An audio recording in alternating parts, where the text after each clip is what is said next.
accept the fact that the city is headed for a disaster of biblical proportions. It was blaze its Old Testament in there, real wrath of God type stuff. Rivers and seas, all the 10,000 of the great human sacrifice, dogs and cats living together. That was terrible.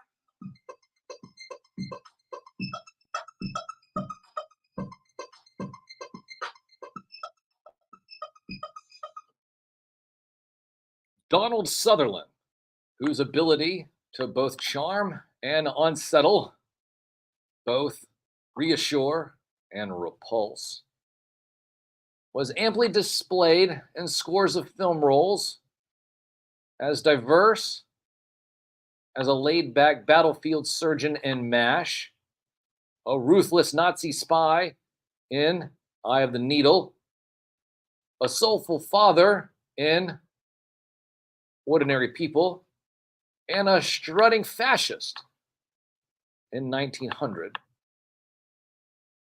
Donald Sutherland died on Thursday in Miami. He was 88. His son, Kiefer Sutherland, the actor, announced the death on social media. CAA, the talent agency that represented Mr. Sutherland, said that he had died in a hospital after an unspecified long illness. He had a home in Miami. With his long face, droopy eyes, protruding ears, and a wolfish smile, the 6'4" Mr. Sutherland was never anyone's idea of a movie heartthrob. He often recalled that while growing up in Eastern Canada, he once asked his mother if he was good looking, only to be told, no, but your face has a lot of character. He recounted how he was once rejected for a film by a role producer who said, this part calls for a guy next door type. You don't look like you've lived next door to anyone. Yet across 6 decades, starting in the early 1960s, he appeared in nearly 200 films and television shows. Some years he was in as many as half a dozen movies. 6 Degrees of Separation, a 1978 remake of The Invasion of the Body Snatchers, were just a few of his other showcases. As he continued to work well into his last years, becoming familiar to younger audiences through his roles in multiple installments of the Hunger Games franchise, alongside Brad Pitt in the drama Ad Astra, the space drama Ad Astra, and as the title character in the Stephen King-inspired horror film, Mr. Harrigan's Phone. Mr. Sutherland's chameleon-like ability to be endearing in one role, menacing in another, and just plain odd in a third, appealed to many directors, including Fellini, Altman, Bertolucci, and Oliver Stone. For me, working with these great guys was like falling in love. Mr. Sutherland said of one of those filmmakers, I was their lover, their beloved. He was far from a willing lover early on. He acknowledged having been unduly rigid about how a role should be played. But by 1981, he was telling Playboy magazine that film acting is about the surrender of the will to the director. He was so enthralled to some directors that he named his 4 sons after them, including Kiefer, named in homage to Warren Kiefer, whom he had worked with early in his career. He also had a daughter, Rachel, Kiefer's twin. Mr. Sutherland first came to the attention of many moviegoers as one of the army misfits in and Sociopaths in The Dirty Dozen from 1967. Set during World War II, his character had almost no lines until he was told to take over from another actor. "You with the big ears, you do it," he recalled the director, Robert Aldrich, yelling at him. He didn't even know my name. While Mr. Sutherland worked almost nonstop to the very end, some of his more memorable roles fell in a stretch from 1970 to 1981, when he appeared in 34 films, often playing men who walked a fine line between sanity and madness.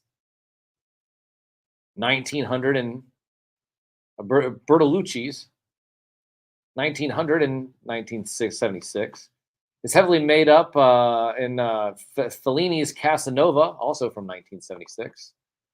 The Murderous World War II Spy and Eye of the Needle, 1981. Those were examples of his capacity for the grotesque and the ominous. But he could also be willingly irreverent, as in a pivotal early role. Hawkeye Pierce. Yes. An insolent mobile hospital surgeon in Robert Altman's MASH.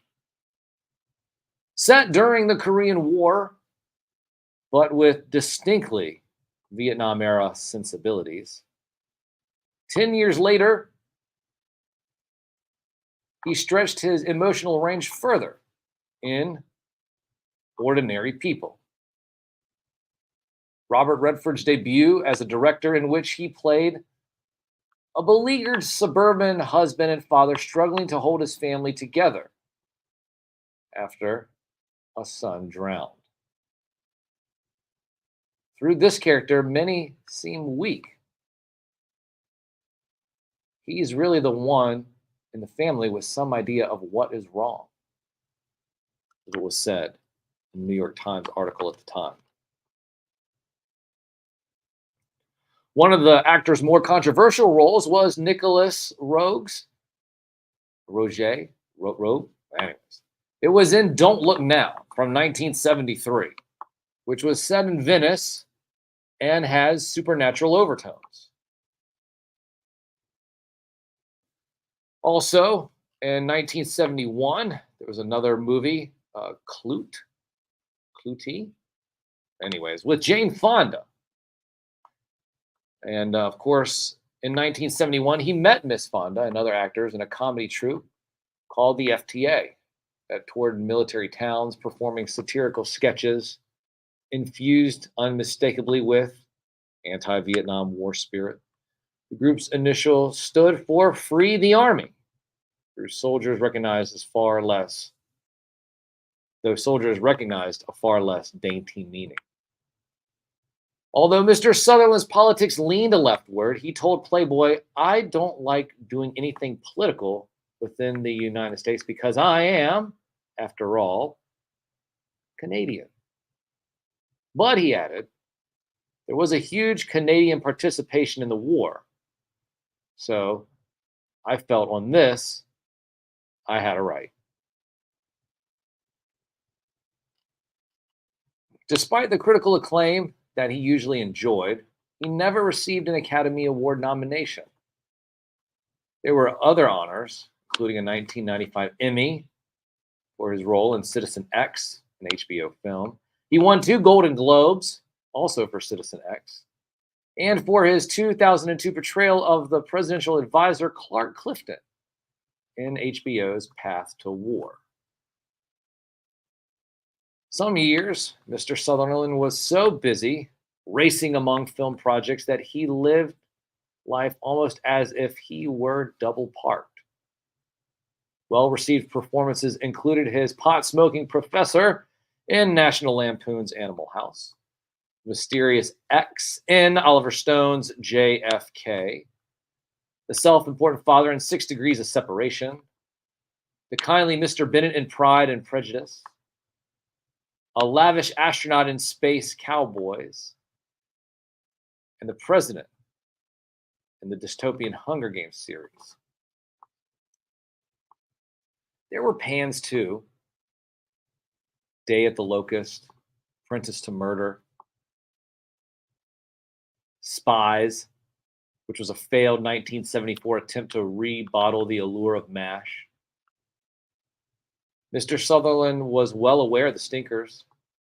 I don't go into any picture saying, oh boy, this is going to be a bad one, he told the Boston Globe in 1981.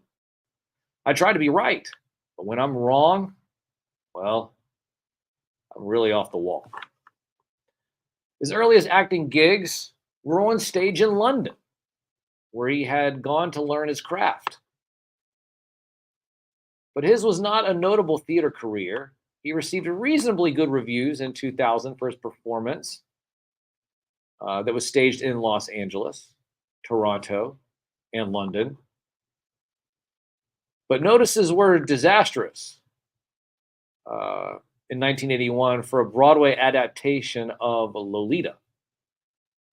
And Mr. Sutherland did not escape unscathed.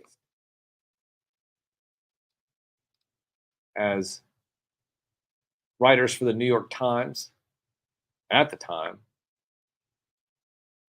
slammed Sutherland, saying that he gasped in pants and bobs like a Fleabag comic.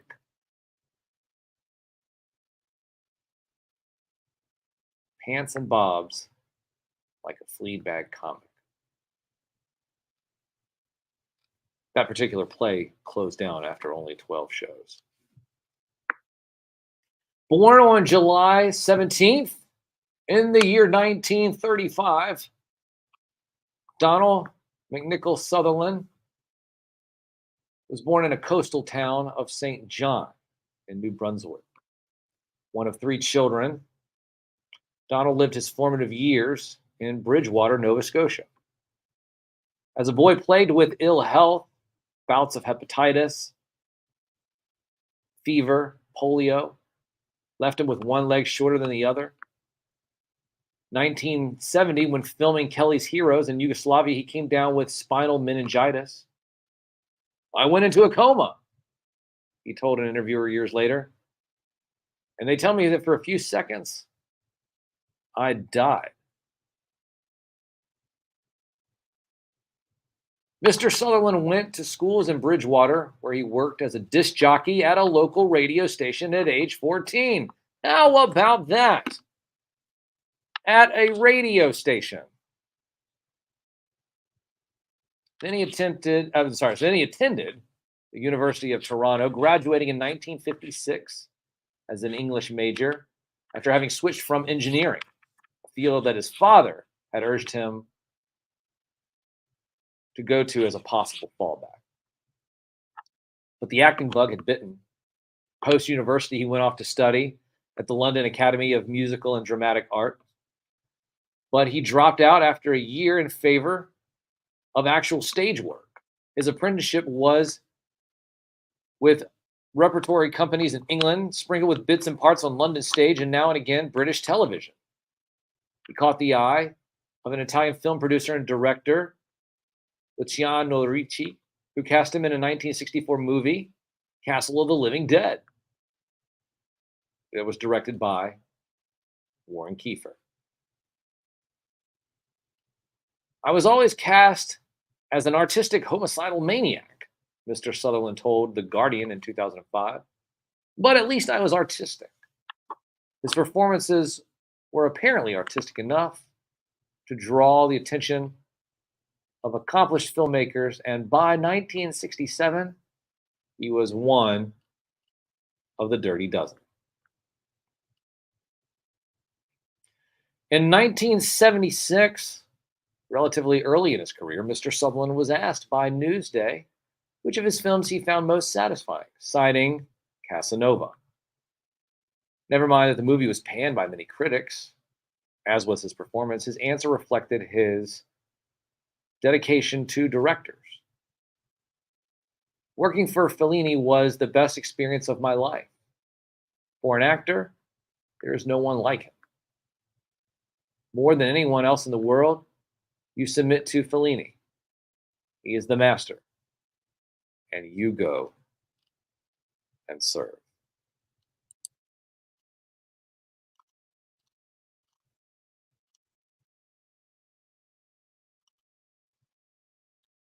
Donald Sutherland, dead at the age of 88. Broadcasting live at 11:22 here on this 22nd day of June in the year 2024. From the most trusted puppet in media, reporting since Roswell, I'm Sam NewsMan, and this is Saturday morning.